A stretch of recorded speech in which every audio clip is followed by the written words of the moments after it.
ನಮಸ್ತೆ ಮಾತೃಭೂಮಿ. ಆಯುರ್ ಪಾಂಚಜನ್ಯ ತಂಡದಿಂದ ಡಾಕ್ಟರ್ ಶ್ರೇಯಸ್ ಮಾತನಾಡ್ತಿದ್ದೀನಿ. ನಿಮಗೆಲ್ಲರಿಗೂ ಆಯುರ್ ಪಾಂಚಜನ್ಯದ ಈ ವಿಶೇಷ ಸಂಚಿಕೆಗೆ ಪ್ರೀತಿಪೂರ್ವಕ ಸ್ವಾಗತ. ಪ್ರಕೃತಿಯ ವಿಶೇಷಣೆ ಅದು ಸ್ವಾಮಿ. ಯಾವುದೇ ಒಂದು ಪ್ರಕ್ರಿಯೆಯನ್ನ ಸಿಹಿಯೊಂದಿಗೆ ಶುರು ಮಾಡುತ್ತೆ. ನೀವು ನೋಡಿ, ಪ್ರಕೃತಿಯಲ್ಲಿ ಸಿಗುವಂತಹ ಆಹಾರ ನಾವು ತಿಂದ ಮೇಲೆ ಅದರಲ್ಲಿರುವ ಪೋಷಕಾಂಶಗಳ ಮೂಲಕ ನಮ್ಮ ಶರೀರ ಆಗುತ್ತೆ. ಅಂದ್ರೆ ಇವತ್ತಿನ ನಮ್ಮ ದೇಹ ಕೆಲವೊಂದಷ್ಟು ವರ್ಷಗಳ ಹಿಂದೆ ನಾವು ತಿಂದ ಆಹಾರ ಅಂತ ಹೇಳಿದ್ರೆ ಖಂಡಿತ ತಪ್ಪಾಗೋದಿಲ್ಲ. ಈ ರೀತಿಯಾಗಿ ದೇಹ ಆಹಾರವನ್ನು ಒಪ್ಪಿಕೊಂಡು ಆಹಾರ ದೇಹವಾಗುವಂತಹ ಸುಂದರ ಪ್ರಕ್ರಿಯೆ ನಾಲಿಗೆ ಮೂಲಕ ರಸಾಸ್ವಾದನೆಯಿಂದ ಶುರುವಾಗತ್ತೆ ಅನ್ನೋದು ಎಂತ ಸೋಜಿಗಾಲ್ವೇನು.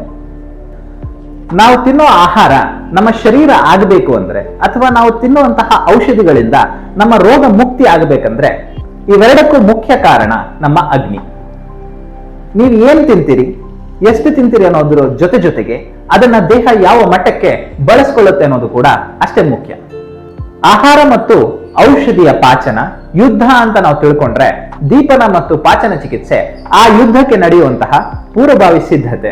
ಆಹಾರ ರಸದಿಂದ ಉತ್ತಮ ಧಾತುಗಳ ಮೂಲಕ ಶರೀರದ ಪೋಷಣೆ ಚೆನ್ನಾಗಿ ಆಗಬೇಕು ಅನ್ನೋದೇ ಆದ್ರೂ, ಔಷಧಗಳ ಸೇವನೆಯಿಂದ ರೋಗ ಮುಕ್ತಿ ಬೇಗ ಆಗ್ಬೇಕು ಅನ್ನೋದೇ ಆದ್ರೂ ನಾವು ನಿಮ್ಮ ಅಗ್ನಿಗೆ ಮೊದಲು ಚಿಕಿತ್ಸೆ ಕೊಡಬೇಕು.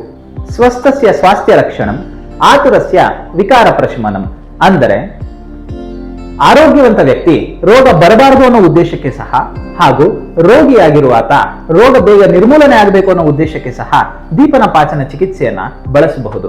ಆಯುರ್ವೇದದ ವಿಶೇಷತೆನೇ ಅದಲ್ವೇನು.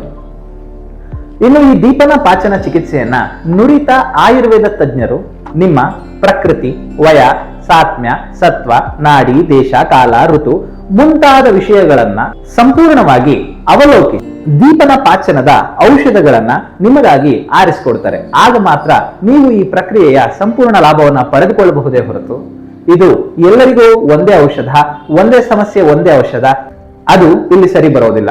ಹಾಗಾಗಿ ದೀಪನ ಪಾಚನ ಚಿಕಿತ್ಸೆಯನ್ನ ಪಡೆದುಕೊಳ್ಳಬೇಕು ಅಂತ ನೀವೇನಾದ್ರೂ ಬಯಸಿದಲ್ಲಿ ಆಯುರ್ವೇದ ವೈದ್ಯರನ್ನ ಕಂಡು ತಮ್ಮ ನಾಡಿ ಪರೀಕ್ಷೆ ಒಳಪಡಿಸಿಕೊಂಡು ತಮ್ಮ ಪ್ರಕೃತಿಯನ್ನ ತಿಳಿದುಕೊಂಡು ತದನಂತರ ತಮ್ಮ ಸ್ಥಿತಿಗನುಸಾರವಾಗಿ ಈ ಚಿಕಿತ್ಸೆಯನ್ನ ಪಡೆದುಕೊಳ್ಳಿ. ಕಲ್ಲು ತಿಂದು ಕಲ್ಲು ಕೂಡ ಕರಗಿಸಬಹುದು ಅನ್ನುವಂಥದ್ದು ಹಳೆ ಕಾಲ ಆಗಿತ್ತು. 2 ಚಪಾತಿ 1 ರಾಗಿ ಮುದ್ದೆ ಕರಗಿಸೋದಕ್ಕೆ ಕಷ್ಟಪಡುವಂಥದ್ದು ಇಂದಿನ ಕಾಲ ಆಗಿದೆ. ಆಹಾರದ ಉತ್ತಮ ಸತ್ವವನ್ನ ದೇಹ ಹೀರ್ಕೊಳ್ಳೋದಕ್ಕೆ ಇರಲಿ, ಅಥವಾ ಔಷಧದ ಉತ್ತಮ ಸತ್ವವನ್ನ ದೇಹ ಹೀರ್ಕೊಳ್ಳೋದಕ್ಕೆ ಇರಲಿ, ಆಹಾರವೇ ಇರಲಿ, ಔಷಧವೇ ಇರಲಿ, ದೀಪನ ಪಾಚನ ನಿಮ್ಮ ಮೊದಲ ಆಯ್ಕೆಯಾಗಿರುತ್ತೆ.